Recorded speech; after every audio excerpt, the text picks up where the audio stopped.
Every year, thousands of Texas Tech students earn their degrees online. And for some, a college education would not be possible if it wasn't for the convenience of online classes. Virginia Finster went from being a young, single mother of two, wondering what her next step was, to becoming an ambassador for online education and a true story of success. Her determination and grit represent all we strive to be as Red Raiders. Today, she works in higher education in San Antonio, inspiring students every day to know their worth and discover their own path to success. I'd like you to meet Virginia. This is her story told in her own words on this episode of Fearless.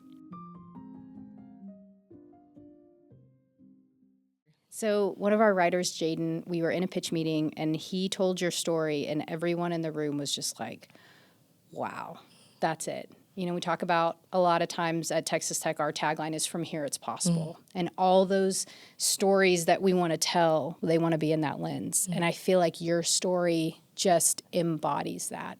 And I'm like just thrilled to get to talk to you about what your journey has been and what Texas Tech means to you. And I wonder if we just might start like from the literal beginning. Sure. Tell me where you grew up. So I grew up in the outskirts of San Antonio, a little place called Cibolo, Texas. It's developed since back in the day. My father and mother came from Virginia Beach. My father had been stationed in the military, came to Cibolo. We were there from 92 to 96 before we moved to Boerne. So kind of getting an opportunity to see a bit more of a little outside the urban setting. And then later in life, moved into San Antonio, later teen years. And so then real urban setting. And I think part of country mouse, city mouse life, I've kind of gotten to see both. And through that, it's helped me understand a bit more about members of the community. You know, when you live inside of San Antonio, your experiences are very different from living in the hill country. And it's sometimes hard to articulate the kind of changes within a community that can happen from just, you know, right around the corner or 15 minutes down the road, let alone another zip code. You know, we all feel very close, but life can be really different. You said it's hard to articulate. I wonder if you could maybe try. Sure. So I think that part of my experiences growing up a little more in the hill country, you don't have public transportation. You may not have institutions of higher education. And you see the benefit of if you come from a family that has an entrepreneurial background or generational wealth, you have a foundation to stand on. But if you do not, you're kind of stagnated economically, and there's not really a path forward, especially when we get into, you know, pockets of the hill country that are reliant on water. So being near Medina Lake, which is a man-made lake, you know, for generations or a generation, you had a lot of tourism and commerce that were tied to people going out and boating and fishing and being on the lake.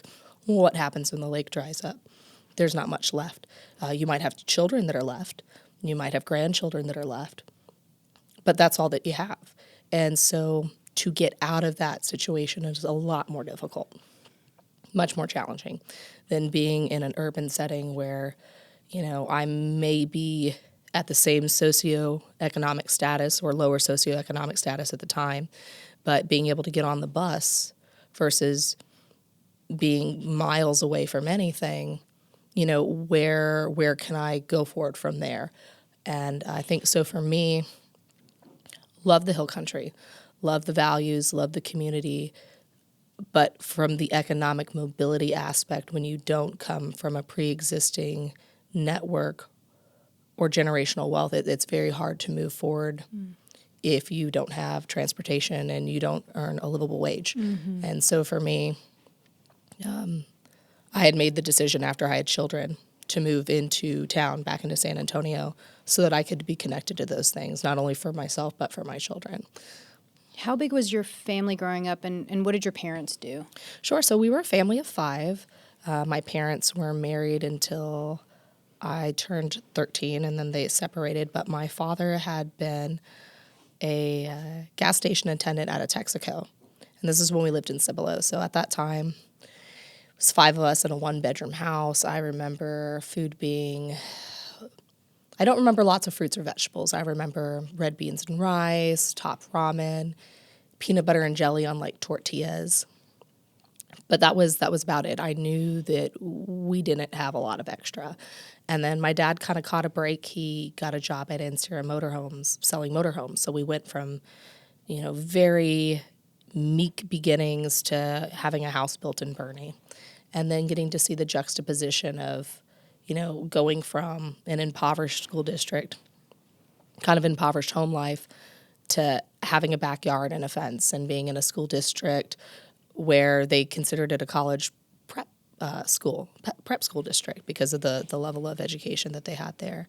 And so for me, I remember seeing kind of both worlds and being like, wow, this is the difference a job can make. And my parents split in 2003. I was 13. He moved out to the Center Point Comfort area, and we stayed in Bernie for a little less than a year. All of you stayed with your mom? Yes, at the time. My brother and my sister and I. And then eventually we moved into San Antonio. She found a better position that was closer to town. And I think that was good for me because I had access to so many other jobs and educational opportunities. But I ended up leaving home pretty young. I dropped out of public school in 9th grade. At the time, I really thought, my mother struggled with mental illness. And so my train of thought was, well, if I work, if I, school myself on the side, I can be here for my sister. My brother had been talking about moving away. So, suddenly this family component that we had was like disintegrating kind of in front of us. And then watching the allostatic load that my mom was dealing with psychologically and watching somebody go from being kind of okay to like, well, she's not okay. And the lack of social awareness at the time behind mental health in general, I thought that was the best decision. I thought, this is my way of keeping me and my sister together. This is my way of I was terrified that my mother was going to commit suicide. And so I thought, well, if I stay home and take care of the house and I work and everything will be okay, mom will be okay. And mom was okay. She's still alive. She's doing well. But I was not. And so what ended up happening is, I got my GED, which was wonderful. There was a library out in the Pipe Creek region. Did you immediately enter a GED program? No, you dropped out of high school? Dropped out of high school. And I worked at Sonic. I worked as a waitress at Cheesy Jane's. I worked at Whataburger, things like that. I still got my GED by 17, but it was only because a rural library had a program that had been funded through Region 20 where they actually shuttled in Mr. and Mrs. Monk, and they were a married couple that taught the GED course for all these, hill country kids that didn't have transportation or an ability to go anywhere else, right? And so I remember doing that course and going to San Antonio College to take my GED and passing it, getting into a college, but it wasn't the right fit for me. I came home. Then I tried UTSA. That didn't work. I got pregnant, so I went to San Antonio College, did that for a semester. And, I know I'm moving through the years pretty quickly, so we can backtrack at any point. But at 15, when I had left school, I wanted to be a missionary. I just wanted to, I had been really involved in the church, so I just wanted to go build schools and make the world a better place. Let's plant some gardens. Let's work on some infrastructure. How do we get people out of abject poverty? And then my decision to leave school put me into poverty, because I ended up having children really young on my own. And so did it work out the way that you thought it was going to? Did you move out, and as you had those jobs, you were able to keep your sister, or what was life sort of like in that time right before, but between when you left high school and when you got pregnant? Well, it was a lot of influx. My sister did graduate high school. She turned out just fine. Everything worked out for her. I think it definitely wasn't what I intended. I thought when I left public school that I had the capacity and strength and resiliency to make it through in a very traditional format. But I chose a very non-traditional path. And at the time, I was so young and so naive to these social constructs that we all live in. And I found out really quickly that not everybody stays around. So when you have children, sometimes people say, no, thank you, and they leave. I had been raised in an environment where we had encouraged people to keep their kids. And then, I had these young children, and there wasn't really that level of family support at the time. And it's interesting because I had asked my parents not too long ago, like, why, when I asked for, help, why was that? And for my younger sisters, it was. And they just basically said, like, look, this is our first go in life as well. We're not perfect. We thought that's what was best, and we saw from how hard it was for you, it wasn't, and we tried to change that for the next kids. And a little painful to hear, but at the same time, part of what I studied in public administration is policy. And I think that I really respect at every level, because you have policy at personal relationships, you have that in your family, you have it in your job, you have it everywhere, at every single level.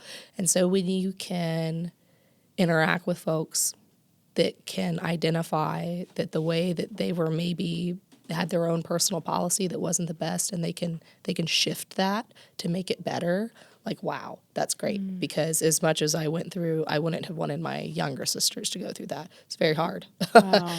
You don't want to have to be the strongest, the one in a million that makes it through. Like, I think that when we talk about the ability to provide and put a roof over our heads, or for our children to not just survive, to thrive, everybody deserves to thrive. I think we would all like to see that. And it's definitely been an experience. But yeah, no, it didn't turn out how I thought it would at all.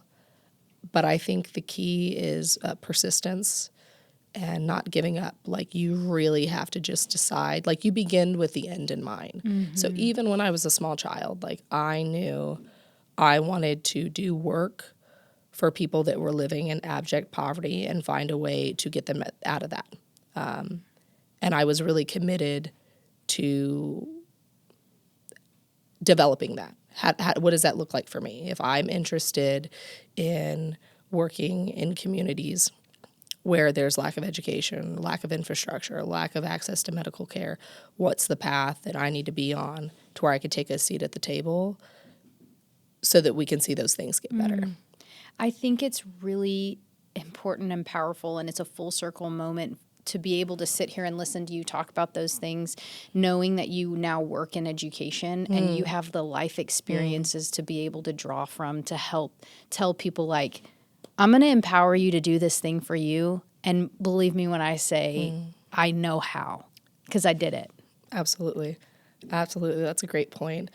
I definitely value the fact that I was a non-traditional student. I think it gave me the opportunity to really take a breath in life, kind of be aware of my surroundings, and decide what's the best path for me to take. And you do that with some lived experience. And so when I showed up to class, especially paying out of pocket, I showed up really invested. I showed up semester after semester. And actually, before I had to step away from my education for a bit because I had my son on my own. I didn't have the support structures in place, but I never let go of that. So while I wasn't in college, what was I doing? I was doing a pharmacy tech program. And then I was working in pharmacy. And when a cop wrecked my car and I finally got a settlement, instead of buying a new car, I paid all my bills and I went back to school at community college. Like, I found a way because I was like, I'm not going to give up on that. I think it's important to hold on to your dreams. Like, I knew as a child, this is the person I want to grow up to be. And I wasn't willing to let anybody dictate my destiny, especially with my kids watching. I think that I had realized by the time I had children that there were some generational patterns that I wanted to be the agent of change in my family. And I think sometimes, and I've dealt with this, I don't know if anybody else has, to where, you're working so hard for so long and you're wondering, like, did I build anything? And it's like, to have the opportunity to be that person in your family,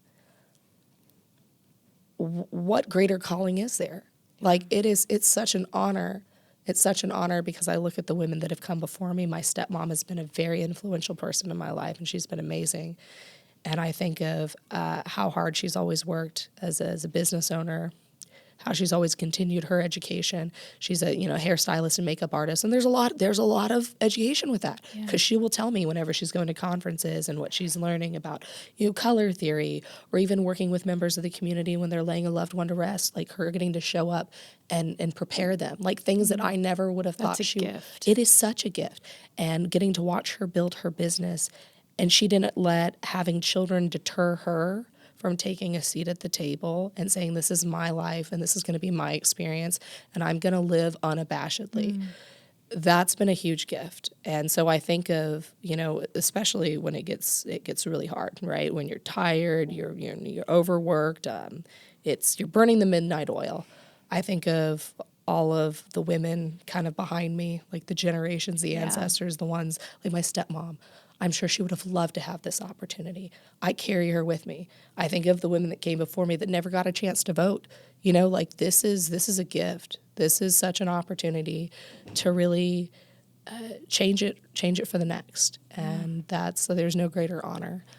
I think that's so powerful. And I think about just the opportunity that you have now to be able to have the testimony of your life serve as inspiration to other people. And literally I'm not being dramatic when I say this, that the log line of your life serves to inspire people, right? And so it's like the 2 sentences of your life that the writer pitched in our meeting with our entire team was like, she's it, And so I think that you should carry that with a lot of pride, but also too, in the way that you look at your sister's life and maybe the successes that she's been able to have, and be able to not take ownership in that, but to be able to participate and celebrate those joys for her. Absolutely. But to be able to appreciate the way that you sort of pioneered and you went before to help create the space for her to have that. I think that's really beautiful. And I wonder, can you tell us about back to your life story? when you had your son who's 15, where were you in life right then? Oh gosh. So when I had my son, I was 15. All I had was a GED. I had been working at Portrait Innovations. So I'd been in photography since I was about 13 years old. And so it's in studio work. It was very long hours. And at the time, my son's father had said, why don't you just move to Austin? You can go to school, you can do your photography thing, and you can be around the kid, and I'll work. And I said, oh, that sounds great, fabulous. We'll live together but not be together. Lovely. Who doesn't want that? I was very naive, did not recognize the signs of addiction at that time. And so that chapter ended with police, my son's father having a 2-year protective order against us, so he wasn't allowed to have contact. And I left with all the stuff in the back of my car, because at the time, and I don't know if it's still this way with the state of Texas, even though we had a protective order, because we were on a lease together, they couldn't make him leave. So I decided to leave. So this was in 2011. And when I left with my son, all my belongings in the trunk of my car, I asked my family at that point, can I stay with y'all? I need to be able to work. And so I tried working at this restaurant in San Antonio, and that didn't work out. And then I ended up working at a gentleman's club as a cocktail waitress. That was a terrible experience. Because in my head, I was like, I don't have time to wait. I don't have time to wait 2 to 3 weeks for people to train me. I need to be able to send money home today. And in those moments, I think it's, you can let things like that break you, absolutely. But when you're looking at all the other women that are in there, nobody's there that's the daughter of a billionaire. Nobody's there that's the daughter of a millionaire. All the women that were in there were women that came from beginnings like myself, or war vets that had experienced horrible things. And I think for me, it was more of something to hold on to. I didn't want to forget that. I don't ever want to leave those women behind. That's one of those things that keeps me going. That's one of the reasons I take a seat at the table. There is so much opportunity to influence policy where we live, make a difference in our communities so that we don't have to continue to see that sort of exploitation, not only of a person, but their spirit, of their soul. I think of how many other little Virginia Beth Finsters have the potential, have the drive, have the dreams, and they just don't have a path. And so for me, after working at that club, getting back into a restaurant, I dated somebody I worked with, got pregnant, and then I went, wow, now I'm 21. I've got a son by one father. I'm going to have a daughter by another, and I have nothing to offer them. And I have really screwed up my life. That's how that felt. And I have drifted so far from the person I thought I would be as a little girl. The weight of that was massive. And I only had two options. It's give up or move forward. And so thank God my stepmom, her mother, opened her home to me and opened her home to my children and gave me a foundation. And from there, I was able to build. I was able to stay with her while I was pregnant, had my daughter. At that time, I said, okay, I think I'm ready. I'm ready for the next thing. I need to go back to school. I need to have some kind of marketable skill. I've got to provide for my kids. Nobody's coming to save the day. And so I had gone to the workforce, what's it called? Like The Texas Workforce Solutions. Yes, Yeah. correct. Found out about the Workforce Investment Act, which would pay for targeted occupations up to a certain amount and up to a certain duration of schooling. And so the thing that when I looked at the data matrix, I said, okay, pharmacy tech, that's an 11-month program, and this is the wage they say I can probably make. That's the best case scenario, because I didn't even have enough to get like the bacterial meningitis shot to go back to like college, right? And so it's like I made the best decision with the cards that I had, and then I said, all right, I'm going to make this work. And I remember going with beginning with the end in mind. So when I saw the girl on the pamphlet at Good Careers, I said, I'm going to be that next girl. I'm going to be the best student that's ever come through this program. I'm going to be on the billboards. That's the girl I'm going to be. And I made it through the programming, and I worked in the field of pharmacy for about 3 years until I got a call from one of the gentlemen that had worked on my case when I had been in their program. And he said, hey, Virginia, we're looking for somebody to serve on the board. Would you be interested, a former client? I said, absolutely. Yeah. And one of the coolest parts about that is beforehand, they had done a commercial and asked me about, my path with my kids. And I was now on the pamphlet. I was now on the trucks and on the billboards. And I remember, and we have one out in Kerrville too. And so my father would send me pictures of me, on the side of the truck, like, Goodwill looks good on you. I can imagine that. I love it. And it was such a full circle moment, to be able to say, wow, not only now do I have this marketable skill under my belt. And I remember graduating in the back of the Goodwill and then pushing the clothing racks from side to side. That was the first graduation I'd ever had. I didn't graduate high school. I got my GED. There was no pomp and circumstance there. And so as they were pushing the racks of clothing out of the way, I remember feeling so much pride. I was so proud, but I also said, all right, next time there's not going to be clothing racks. Like, this is going to be different. And it's really cool, too, because now Goodwill, whenever we have our Good Career graduations, we're at one of the colleges. It's in a beautiful auditorium. And they had done, of course, the best they could at the time with that space, but seeing that grow over the last decade, it's so fulfilling. It's so fulfilling to be able to take a seat at the table, articulate to stakeholders what your lived experience is. Like, you want to make this better? I have some ideas. Yeah. Digital literacy programming, life skills coaching, increasing wages, all of those things which have come to fruition. I remember at one time I said, what about philanthropy? Like, we need a school here. We need a school here. Like, I get how all these other sides of towns are getting schools with, bond work tied to taxes, but on these sides of town, we can't afford it, but that's where we need it the most. And now we're looking into doing something like that. Yeah. More to follow in the future. Keep an eye out. Stand by, everybody. Yeah, stand by.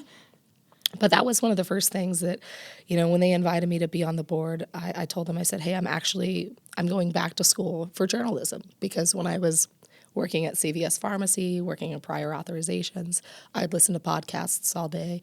And there was still this, like, ache in my spirit to where I said, no, there's more. I respect all the work that these folks are doing here. But there's something to my journey that this is not complete. there's something more for me here, and that's going to come through continuing that educational path. So I went to San Antonio College, studied journalism. I got to work on their paper. It was formerly called The Ranger. It's now the Sac Sundial. Wonderful individuals working on the paper and mentoring students, and it's really cool to see the different cohorts that come through every semester, and the talents and the passion that they bring. And so I remember being in the newsroom and working at SAC, but also working for the San Antonio Herald, which was a nonprofit news organization. So I would go from classes to the other side of town, back to classes. And my last semester, I actually had a wreck on one of those scooters. You got to wear a helmet. They tell you wear the helmet. Yes. And I broke my nose, and Oh I my cracked my gosh. skull. I got a concussion, and that set me back a bit. Not with schoolwork. My professors were really great with me. Worked with me. Everything was great. But I used to sing, as a little hobby, and then you have to learn how to redo that a bit.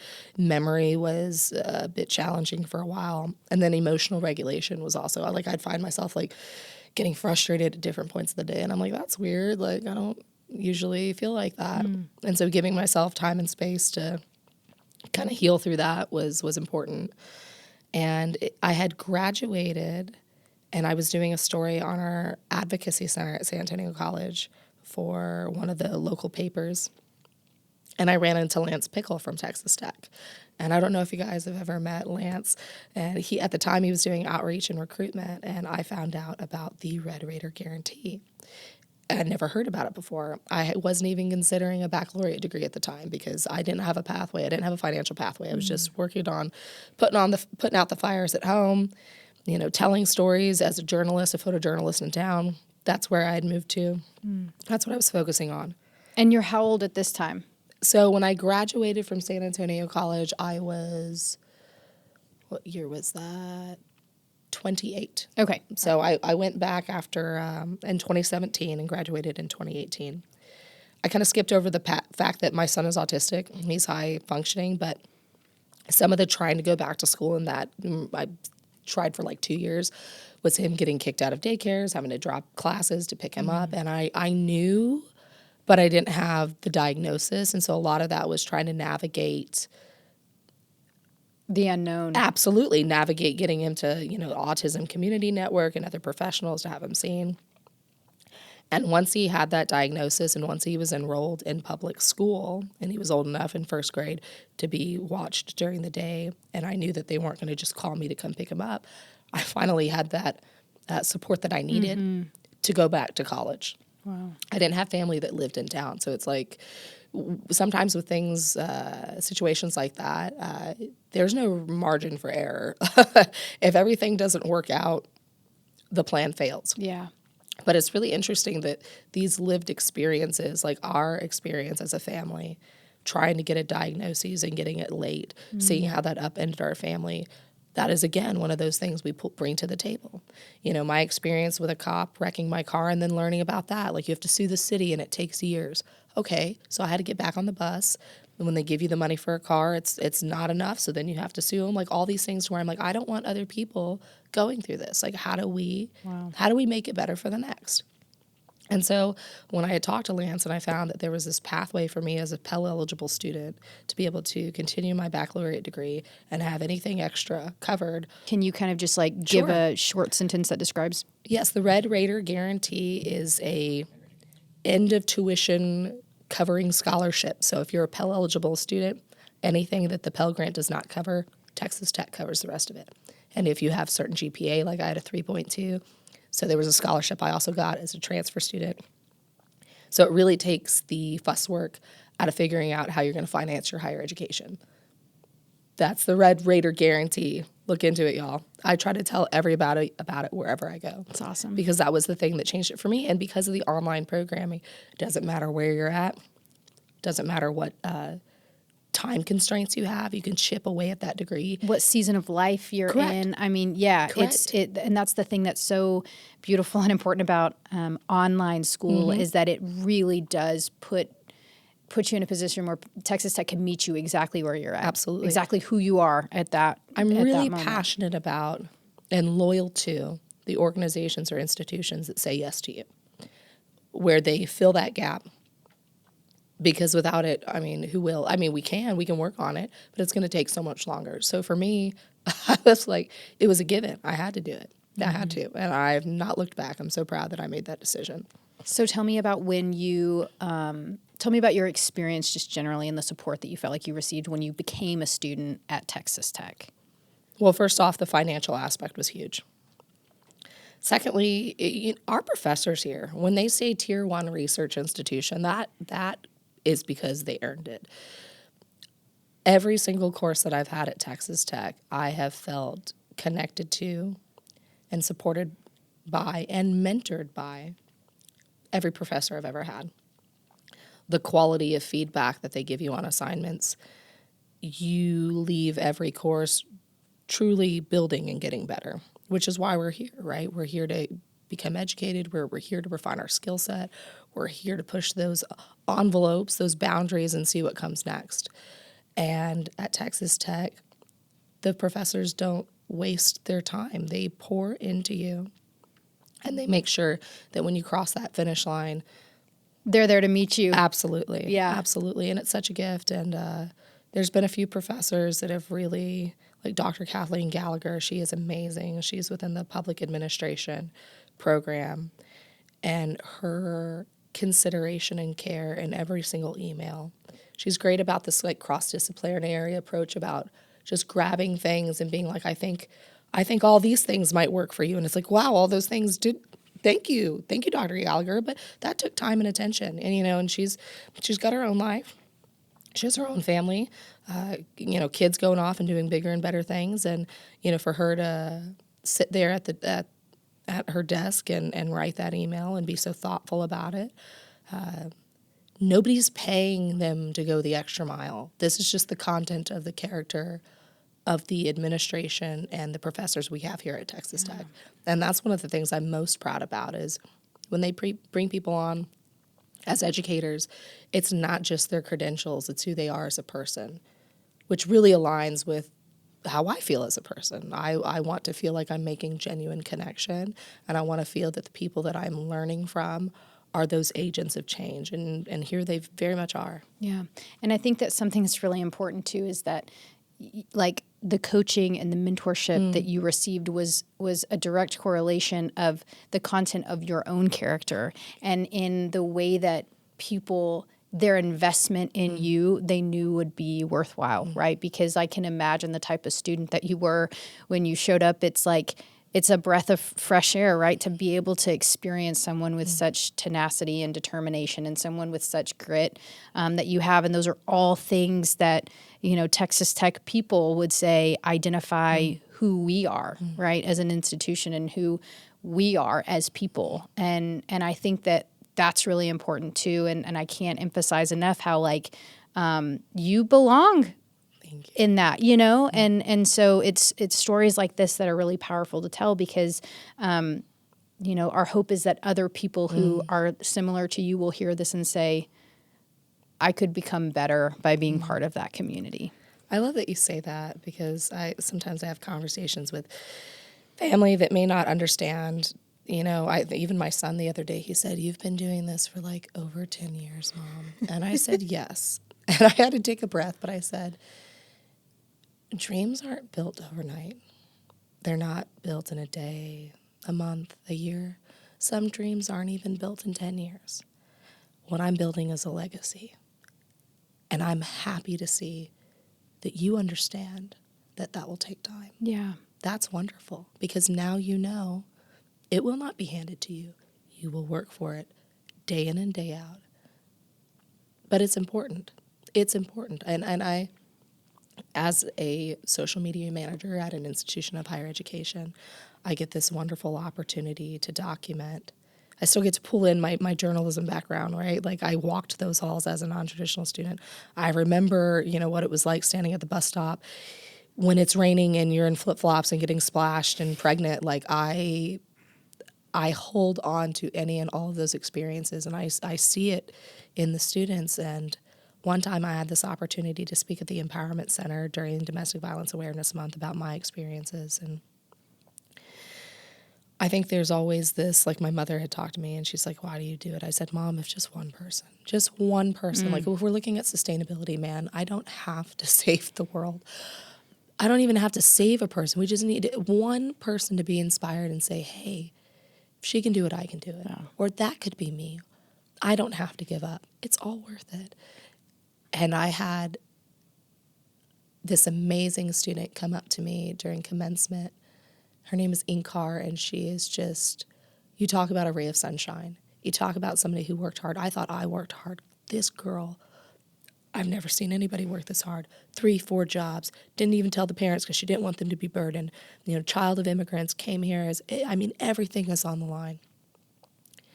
And she told me, you know, that day that you spoke in the Empowerment Center, she said, I was about to withdraw. I was about to get out of classes. But you shared your story. And you said that if you did it, we could do it. And I listened. And now here I am today. And I got to tell you, like, there's nothing greater. That was, in that moment, I was like, okay, I've fulfilled my purpose. Like, Sure. we're good. We're good. If I need, you need to take me home, we're fine. Everything's peachy keen. But to know that individual that has so much potential and so much light and love in their heart that's going to go so far, that it was almost snuffed out. And now she knows it in herself that she's capable. What a gift. Yeah. What a gift.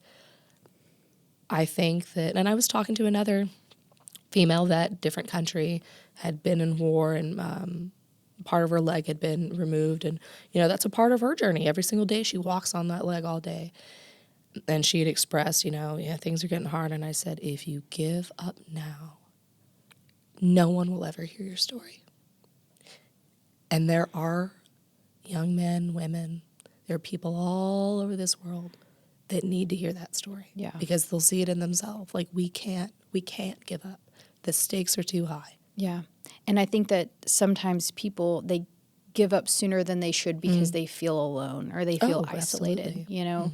And I think that that's part of why being able to be vulnerable and sharing your own story is so important, because sometimes it's hard for people to be exposed to people in that way where they see all the stuff, right, that you've been through. But to be able to have someone to identify with in your own personal struggle, it offers hope. Absolutely. You know? And so, you know, I said it at the beginning of this podcast, like, we talk about From Here It's Possible. And I wonder if you could just share with me what all has Texas Tech made possible for you? And why, you know, why is this weekend in particular, your graduation, like, why is that so profound and moving for you to be able to bring your kids here and have them experience it with you? That's an excellent question. I think myself and others that have been able to come this far with the support of Texas Tech, it's the mission fulfilled. When you say From Here It's Possible, like, when I first started, I remember who I was. I remember all the insecurities that I had, the wonderings about my future. And there's this fear that I would pray against. Like, I would hope that there was an organization or an institution that saw little Virginia Beth Finster, right? The little girl that had this dream of who she wanted to be. That wouldn't tell me no. That wouldn't tell me to leave the table before I was ready. That would give me an opportunity to prove by my hard work, my resiliency, that I was worth it. That I had something to offer to my community and to the world. And making it accessible through hybrid format programming, online or in person, by making it affordable for individuals from lower socioeconomic status or having even scholarship opportunities. That's a way that you say yes to somebody. That's a way that you make it possible, because without that, it's not possible. It's going to take, it may be for my children, but for me, I would have just kept, you know, treading water. So for me, when I think of Texas Tech, From Here, it's possible. From here, it's possible for a little girl that came from very meek beginnings, not a lot of money, not a lot of family support, messed up when they were younger. The path to hell is paved with good intentions. That little girl had all the good intentions. But we also have to make good decisions. And for there to be an institution of higher education that sees what people have to offer really gives you a pathway. From here, it was possible for little Virginia Beth Finster to start here with a dream and to actually make it and turn that dream into a reality. If you're like me and you're moved by Virginia's spirit and determination to keep moving forward, share her story with someone. If you'd like to learn more about the Red Raider Guarantee, click on the link in the description. You'll also find links to learn more about Texas Tech Online and how to apply today. Fearless is produced by Texas Tech Marketing and Communications. It's hosted and written by me, Taylor Peters, and edited by Thomas Boyd. Special thanks to Virginia for sharing her story, and Jaden Smith, who brought it to our team. Fearless is a Texas Tech production. From here, it's possible.